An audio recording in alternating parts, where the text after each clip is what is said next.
ओम शांति। 13 अप्रैल 2024। बाप दादा मधुबन। मीठे बच्चे, बाबा 21 जन्म के लिए तुम्हारे दिल ऐसे बहला देते हैं जो तुम्हें दिल बहलाने के लिए मेले मलाखड़े आदि में जाने की दरकार नहीं। प्रश्न, जो बच्चे अभी बाप के मददगार बनते हैं उनके लिए कौन सी गारंटी है? उत्तर, श्रीमत पर राजधानी स्थापन करने में मददगार बनने वाले बच्चों के लिए गारंटी है कि उन्हें कभी काल नहीं खा सकता। सतयुगी राजधानी में कभी अकाले मृत्यु नहीं हो सकती। मददगार बच्चों को बाप द्वारा ऐसी प्राइज मिल जाती है जो 21 पीढ़ी तक अमर बन जाते हैं। ओम शांति। बने बनाए सृष्टि चक्र अनुसार कल्प पहले मुआफिक शिव भगवानवाच। अब अपना परिचय तो बच्चों को मिल गया, बाप का भी परिचय मिल गया। बेहद के बाप को तो जान लिया और बेहद के सृष्टि के आदि मध्य अंत को भी जान लिया। नंबरवार पुरुषार्थ अनुसार कोई अच्छी रीति जान जाते हैं जो फिर समझा भी सकते हैं, कोई अधूरा कोई कम। जैसे लड़ाई में भी कोई कमांडर चीफ, कोई कैप्टन, कोई क्या बनते हैं। राजाई की माला में भी कोई साहूकार प्रजा, कोई गरीब प्रजा नंबरवार हैं। बच्चे जानते हैं बरोबर हम खुद श्रीमत पर सृष्टि पर श्रेष्ठ राजधानी स्थापन कर रहे हैं। जितनी जितनी जो मेहनत करते हैं उतनी उतनी बाप से प्राइज मिलती है। आजकल शांति के लिए राय देने वाले को भी प्राइज मिलती है। तुम बच्चों को भी प्राइज मिलती है, वह उनको नहीं मिल सकती। उनको हर चीज़ अल्पकाल के लिए मिलती है। तुम बाप की श्रीमत पर अपनी राजधानी स्थापन कर रहे हो, सो भी 21 जन्म 21 पीढ़ी के लिए गारंटी है। वहाँ बचपन व जवानी में काल खाता नहीं, यह भी जानते हो। न मन न चित्त था। हम ऐसे स्थान पर आकर बैठे हैं जहाँ तुम्हारा यादगार भी खड़ा है। जहाँ 5000 वर्ष पहले भी सर्विस की थी। दिलवाड़ा मंदिर, अचल घर, गुरु शिखर है। सतगुरु भी ऊंचे से ऊंच तुमको मिला है, जिसका यादगार बनाया हुआ है। अचल घर का भी राज तुम समझ गए हो, वह हुई घर की महिमा। तुम ऊंच से ऊंच पद पाते हो अपने पुरुषार्थ से। यह है वंडरफुल तुम्हारा जड़ यादगार। वहाँ ही तुम चैतन्य में आकर बैठे हो।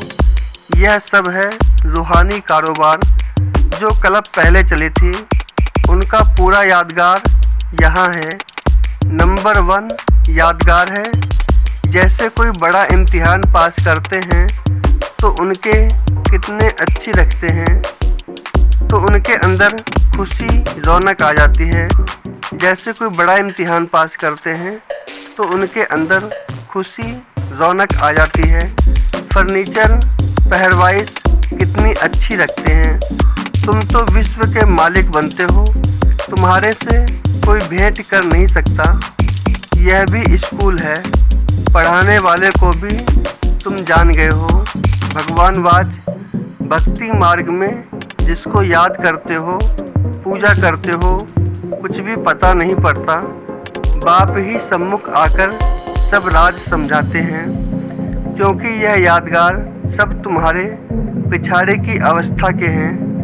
अभी रिजल्ट नहीं निकली है। जब तुम्हारी अवस्था संपूर्ण बन जाती है, उनका फिर भक्ति मार्ग में यादगार बनता है। जैसे रक्षाबंधन का यादगार होता है। जब पूरी पक्की राखी बांध हम अपना राज्य भाग्य ले लेते हैं, तब फिर यादगार नहीं मनाते हैं। इस समय तुमको सभी मंत्रों का अर्थ समझाया है, ओम का अर्थ समझाया है। ओम का अर्थ कोई लंबा नहीं है। ओम का अर्थ है अहम आत्मा, मम शरीर। अज्ञान काल में भी तुम देह अभिमान में रहते हो तो अपने को शरीर समझते हो। दिन प्रतिदिन भक्ति मार्ग नीचे गिरता जाता है, तमो प्रधान बनता जाता है। हर चीज पहले सतो प्रधान होती है, भक्ति भी पहले सतो प्रधान थी। जब एक सत्य शिव बाबा को याद करते थे, ये भी थे भी बहुत थोड़े। दिन प्रतिदिन बुद्धि बहुत होनी है। विलायत में जाति बच्चे पैदा करते हैं तो उनको इनाम मिलता है। बाप कहते हैं काम महाशत्रु है, सृष्टि की बहुत वृद्धि हो चुकी है, अब पवित्र बनो। तुम बच्चे सृष्टि के आदि मध्य अंत को अब बाप द्वारा जान चुके हो।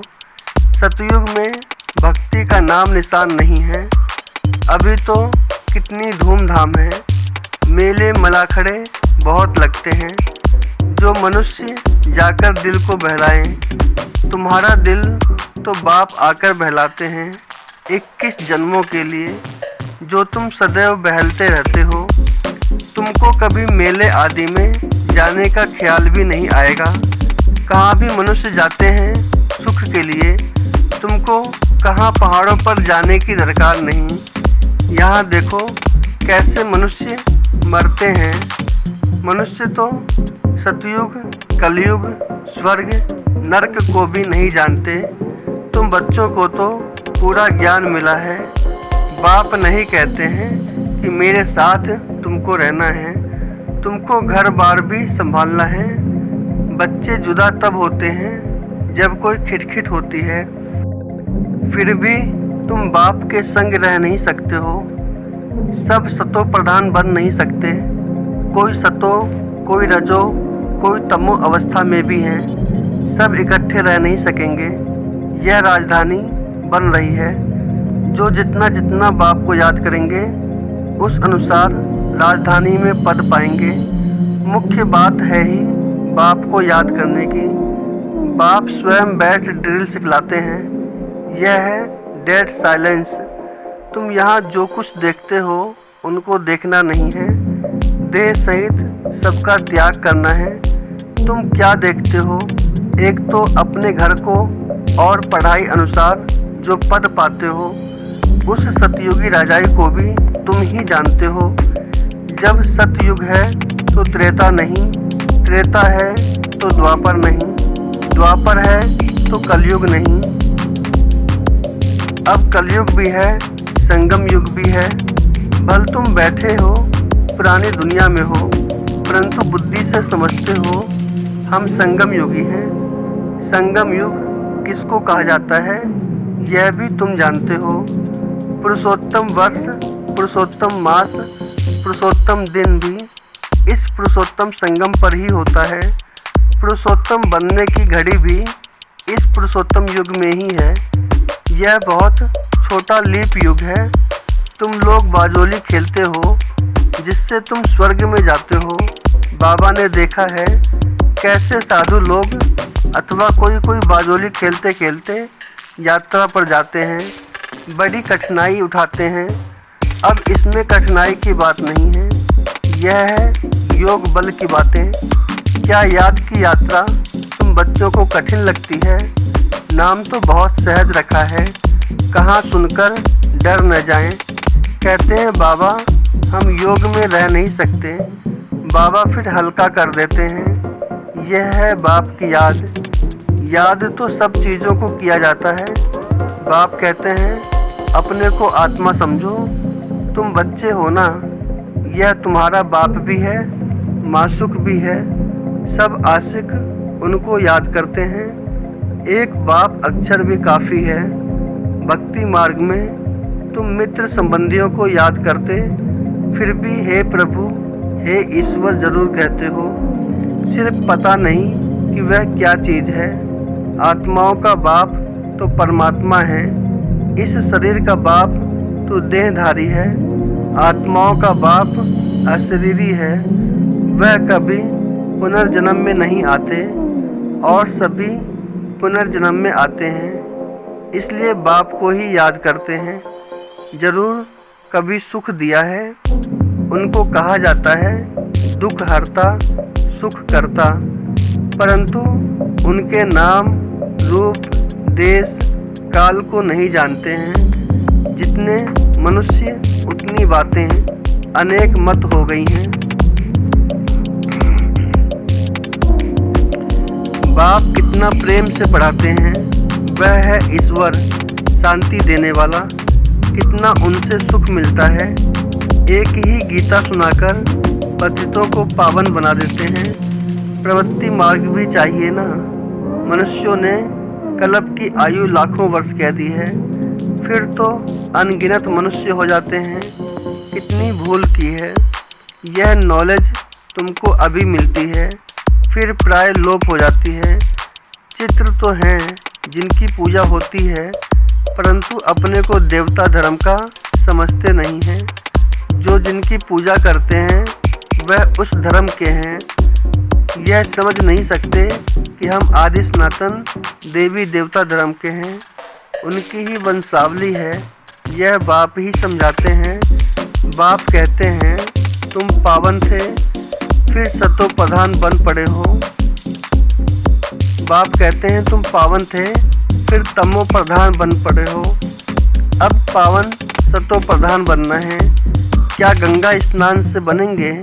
पतित पावन तो बाप है, वह जब आकर रास्ता बताए तब तो पावन बने।